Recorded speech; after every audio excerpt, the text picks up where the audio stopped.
Satu hari, tokoh besar bernama Imam Hasan Al-Basri tengah berjalan di pasar kota Basrah.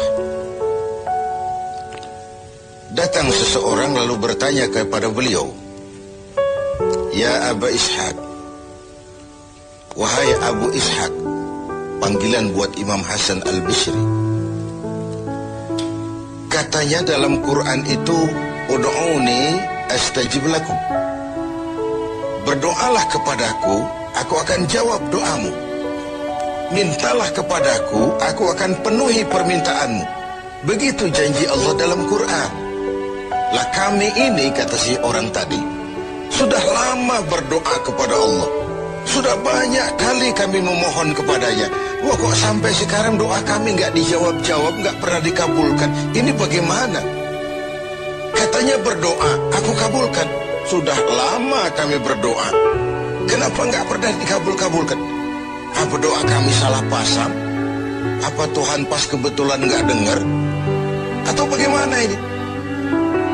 Imam Hasan Al-Basri senyum lalu menjawab, "Ya ahlal Basrah, hai penduduk Basrah, hatimu mati. Dari hati yang mati, bagaimana mungkin doa akan terjawab? Tidak ada getaran yang menyebabkan channel kepada Allah itu nyambung. Tidak ada.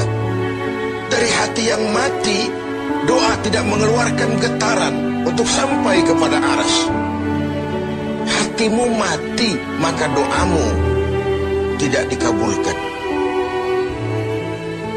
Kita renungkanlah jawaban ini.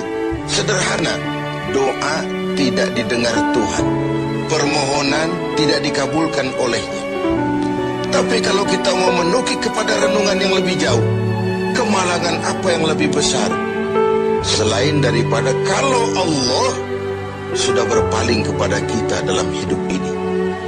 Permohonan tidak didengar, doa tidak dikabulkan, Allah sudah masa bodoh dengan kita. Kemana lagi langit tempat kita bernaung? Kemana lagi bumi tempat kita berpijak? Kalau Allah sudah berpaling dalam hidup ini kepada kita, itulah kemalangan yang paling besar dalam hidup ini.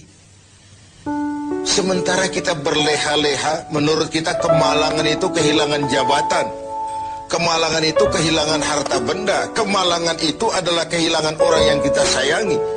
Allah berpaling dalam hidup kita, tidak pernah kita melakukan evaluasi. Nah, apa yang menyebabkan hati itu jadi mati? Sehingga tidak ada getaran yang nyambung ke aras, yang mengakibatkan Tuhan berpaling dari kita.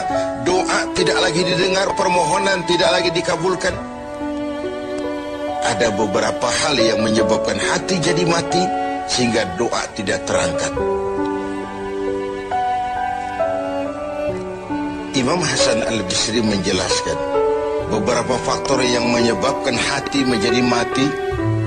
Tidak ada lagi getaran yang mengantarkan doa ke aras, sehingga Tuhan pun berpaling.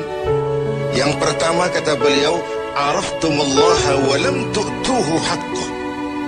Kamu kenal Allah, tapi haknya untuk disembah, kewajibanmu untuk menyembah, tidak pernah kamu laksanakan. Bagaimana hati tidak jadi mati? Kenal. Siapa pencipta alam semesta? Allah. Siapa pencipta lautan, gunung, sungai? Allah. Siapa pencipta langit dan bumi? Allah. Siapa pengatur segala-galanya? Allah. Sholat apa tidak?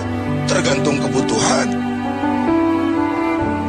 Kamu kenal Allah, tapi haknya untuk disembah, kewajibanmu untuk menyembah, tidak pernah kamu laksanakan. Bukankah simpel bahwa Fatihah saja mengajarkan iyyaka na'budu wa iyyaka nasta'in? Hanya kepadamu kami menyembah dan hanya kepadamu kami mohon pertolongan. Tertibul kalimat, na'budu dulu, baru nasta'in. Kalau na'budu terlaksana, nasta'innya pasti top chair. Hanya kepadamu kami menyembah, hanya kepadamu kami mohon pertolongan. Kalau ibadah beres, pertolongan pasti datang. doa didengar, permohonan dikabulkan, munajat pun diterima. Kenapa? Nak budunya beres, maka nasta'innya nikmat. Tidak diajarkan kita iyyaka nasta'in wa iyyaka na'budu, tapi na'budu dulu, baru kemudian nasta'in. Kalau hati tidak mau mati, janganlah pengenalan kita kepada Allah tidak diiringi dengan pendekatan kita kepadanya. Bagaimana cara mendekat kepada Allah? Logika saja. Mau dekat dengan presiden, ikuti peraturan yang dibuat oleh protokolernya presiden. Mau dekat dengan gubernur, ikuti peraturan yang disusun oleh protokolnya gubernur.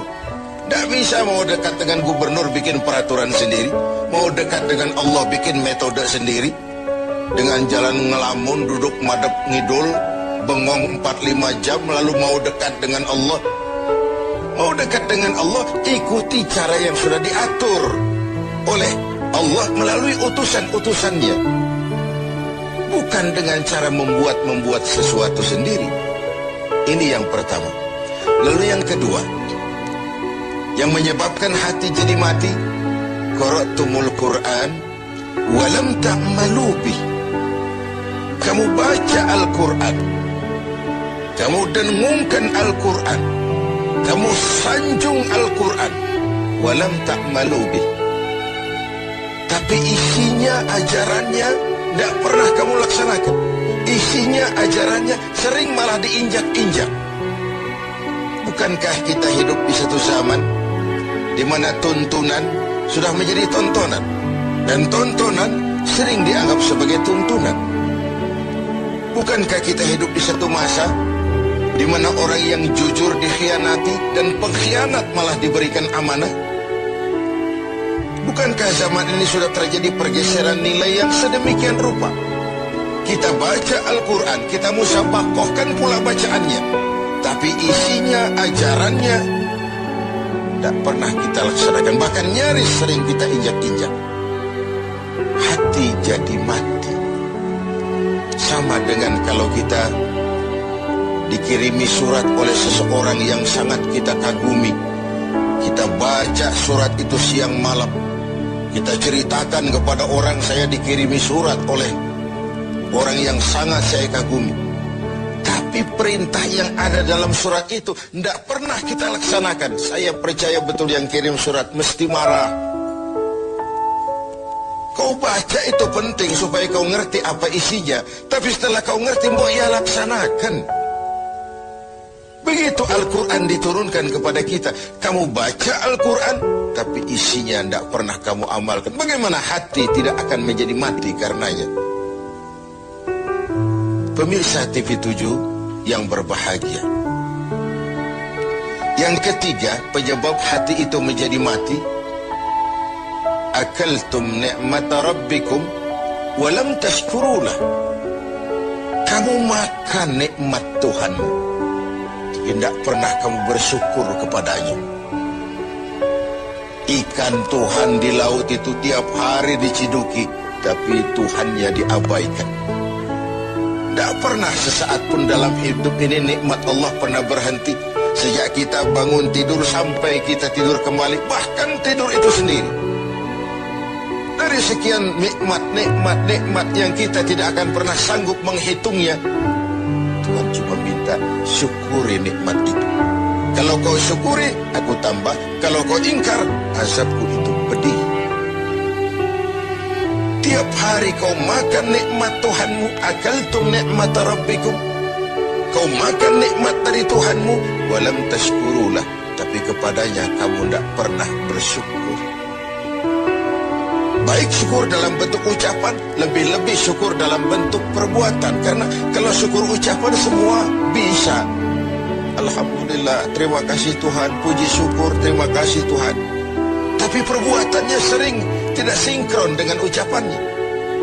Kalau saya diberikan harta oleh Allah, mulut saya tidak pernah berhenti. Alhamdulillah Tuhan, terima kasih dikasih harta. Tapi pelitnya 17 setan. bahwasanya orang itu baru syukur perbuatan, baru syukur ucapan, belum syukur perbuatan. Karena syukur perbuatan artinya mempergunakan suatu nikmat sesuai dengan kehendak yang memberikan nikmat itu. Allah memberikan harta kepada saya, apa yang Allah kehendaki dengan menggunakan harta itu? Bagaimana kehendak Allah tentang penggunaan harta itu? Allah memberikan jabatan kepada saya, apa yang Allah kehendaki dengan memberikan jabatan ini kepada saya? Mempergunakan suatu nikmat sesuai dengan kehendak yang memberinya. Itulah syukur yang sebenarnya. Ini yang keempat. Yang kelima, penyebab hati itu jadi mati. Qultum annal mauta haqqun wa lam tasta'iddu lah. Kamu yakin, kamu percaya, kamu tahu betul hidup akan berakhir dengan kematian.